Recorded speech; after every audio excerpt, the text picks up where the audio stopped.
On this week's episode of Motivational Minutes, author and decorative artist Elisa Stancil explains the relationship between art and emotional healing.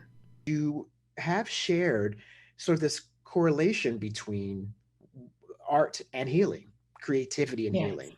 And one of my dear friends, Dina McMillan Billups, she's an art therapist who I had on the show 2 weeks ago or so. And we were in high school. We graduated back in the 80s. And she said, when I get out of high school, I'm going to go to college to be an art therapist. And we never heard anything about that. But she was a brilliant painter. And today she's a very highly respected art therapist who really helps women primarily deal with their traumas through painting and art Mm. courses. And so I just want to know if you can maybe, in your words, a little bit more share your thoughts about the connection between creativity and healing. There's huge amounts of connectivity. I want to say, and in fact, just told everybody that came to my studio for a party about the book.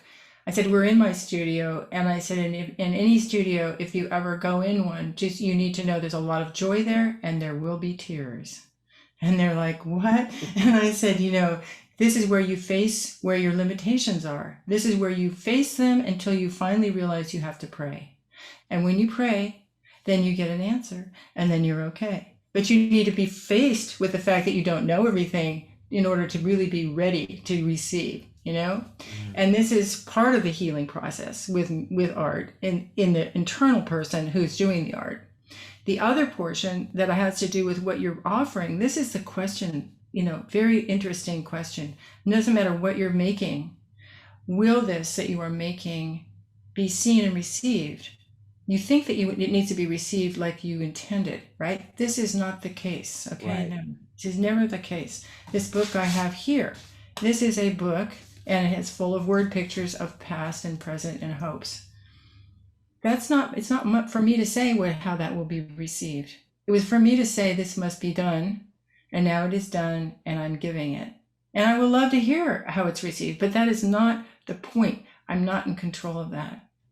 And I remember a long time ago just thinking, well, what is it about being an artist? I was on a United flight somewhere, and I worked all over the world. So I'm like looking around, I'm thinking, why do you think you have something you can offer? There's so many people that are doing things.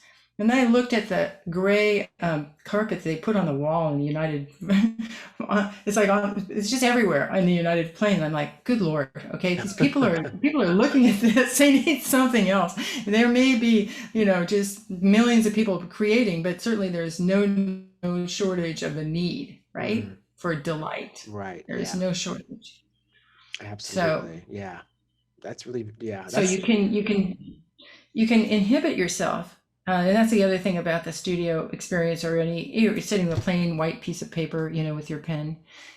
All those, scary things come up. And this inhibiting stuff is just stuff that I think it just sort of sharpens your point, right? Until you can force yourself to do something, Yeah. I think.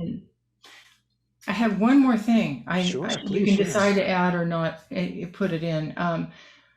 And that's about rage. Okay, guess what? Okay, we're talking it's all pretty and flowery here, but no, there's deep rage still in me from what happened, various numbers of things. All right, so that's okay. That's mojo. Okay, I have mojo. Now, this mojo I want to use in a way that's going to make a difference in a good way, not just visit it out onto whatever's available, Right. That's just not right. So when I feel this power coming up sometimes, and I just feel like I haven't really expressed deeply enough something that I may get frustrated, or I might think someone misunderstood me, I will, in my studio or at home, if I have a big box and I'm feeling this feeling, I will go out in the garage and move the cars out and beat the shit out of that box until the box is so flat. And then I've done it so before. I've been so mad, like about a job site situation or something. Yeah. I feel like I've just been water skiing and I have all new muscles all in my back. Because I beat that thing so hard, so that's a good thing. Right. I've been with my girlfriends out on the mountain when we're hiking, and they're just like having their story, and the story is the same, and I just really can't stand that they haven't let go. And I just say, hey, hold on. get this stick. You see that log? That is X, Y, or Z.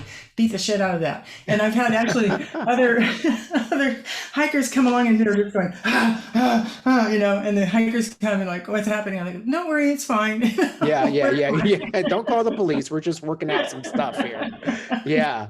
No, but So that's a good point because there is a physical need to release that yeah, anger and tension when you have, especially things like you mentioned that you've gone through, or that things that might be you're still pissed off about, and sometimes they come up and you're like, let me go in the garage and hit that box or a you're punching right. bag or whatever you may have as a mechanism to Yeah, do it. yeah. Subscribe today for more inspiration on the go.